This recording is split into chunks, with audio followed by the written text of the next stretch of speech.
Hello hello, ici c'est Matt et aujourd'hui on va voir une clé qui va te permettre de briser ta vie, de briser tes projets, de briser tout ce que tu pourrais être en train de construire ou tout ce qui serait dans ton potentiel pour être construit. C'est je n'ai pas le choix. Se répéter cette phrase, c'est la pire des choses que vous puissiez faire pour votre confiance, pour votre bien-être, pour votre estime, et surtout ça va vous faire perdre beaucoup de temps jusqu'à ce que vous compreniez que cette phrase c'est tout simplement une phrase qui vous a été apportée par votre environnement. C'est simplement une croyance en fait, c'est apporté par votre entourage. Et c'est apporté par les parents, ça peut être apporté par les amis. C'est très ancré dans les mentalités, on va dire, francophones. C'est tout simplement un type d'éducation et voilà, il ne faut pas vous taper, il ne faut pas vous dire mais pourquoi je pense comme ça, pourquoi j'ai cette croyance, ou en vouloir à certaines autres personnes qui vous l'auraient mis dans la tête. Mais il faut être franc, cette manière de penser, de se dire je n'ai pas le choix, ça amène plus de confort puisque vous passez moins à l'action, vous vous dépassez moins, et ça amène moins de peur aussi puisque forcément si vous vous dites ah bah ok en fait si j'ai le choix mais je vais devoir me bouger, je vais devoir vraiment sortir de ma zone de confort, bah c'est clair que c'est pas la même histoire quoi. Et pour t'exprimer cette idée, je vais te raconter une histoire. Cette histoire, c'est l'histoire de Pierre. Pierre, c'est un petit garçon qui a 7 ans.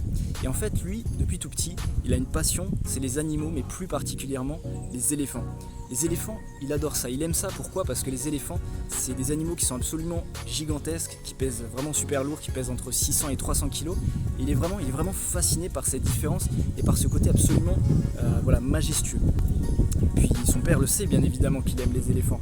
Et un jour, un samedi après-midi, son père vient et lui fait une surprise absolument magnifique. Il entre dans sa chambre et lui dit « Écoute Pierre, cet après-midi, on va aller au cirque et on va pouvoir voir pour la première fois ton animal favori. » Alors t'imagines bien, Pierre, on lui dit ça, il a les yeux qui brillent, il est complètement, il a la chair de poule, il a des frissons, il est fou de joie et il embrasse son papa et voilà, il est vraiment super content.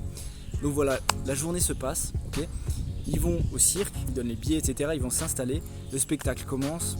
Pierre, au moment où entrent les éléphants sur scène et font les numéros avec les ballons, Pierre est complètement... c'est la magie, quoi. Il est fou de joie. Et voilà, son père est super content de l'avoir emmené. Le spectacle se termine.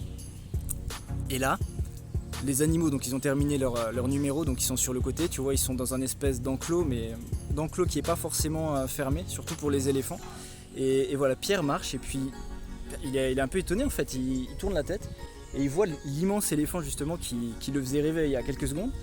Et il dit à son père, ouais écoute papa, je comprends pas en fait parce que c'est pas très sécurisé. L'éléphant qui est absolument immense là, il est juste relié, sa trompe est juste reliée à un tout petit piquet en bois. Tu vois, Pierre il se dit mais attends, il pourrait soulever sa trompe et éclater le piquet en bois et puis courir quoi, il comprend pas quoi. Et puis le papa de Pierre, il se rapproche de lui, tu vois, il s'assoit, il se met à sa hauteur pour pouvoir le regarder bien dans les yeux.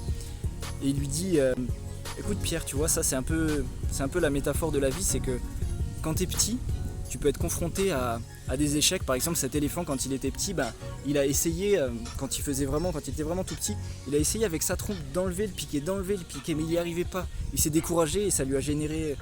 la frustration, tu vois, pour lui ça a sonné dans sa tête comme pour un échec, tu vois. Et il a tellement enregistré en lui cet échec que 40 ans plus tard, il va pas se dire je vais y arriver.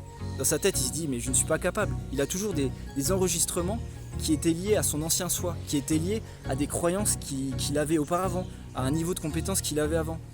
Alors qu'aujourd'hui, bien sûr, l'éléphant, il aurait juste à soulever un petit peu sa trompe, ou aller avec un peu plus d'effort que ça, mais voilà, il l'enlèverait tout de suite.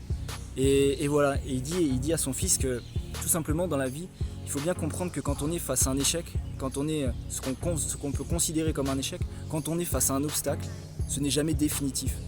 Ainsi se termine cette histoire, mais ce que je veux dire par là, ce que je veux exprimer à travers cette image, c'est que cet éléphant, tout comme toi, je ne sais pas quel âge tu as, et je ne sais pas si tu dis aussi que tu n'as pas le choix ou qu'il est trop tard pour réaliser tes rêves, ou tout simplement que tu n'es pas capable.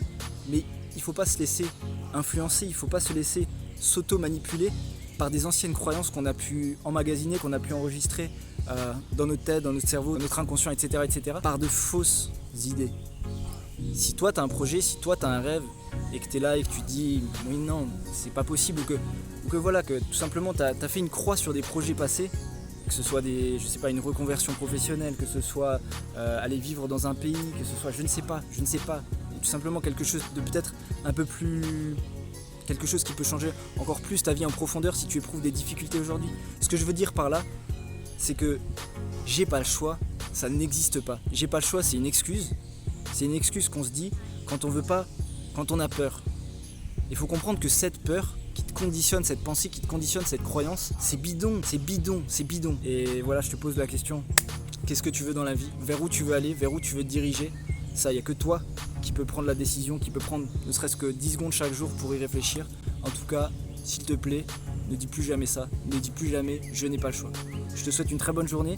Si tu as aimé cette vidéo, tu peux mettre des petits pouces en bas, tu peux commenter si ça t'intéresse, si tu veux me laisser une idée, j'en serais vraiment ravi. Et bien sûr, pour soutenir ma chaîne, si tu veux t'abonner et partager cette vidéo à quelqu'un qui pourrait en avoir besoin, ce sera avec grand plaisir pour moi. Sur ce, je te souhaite une très bonne journée. Je te dis à très vite sur Bonne Énergie. Ciao.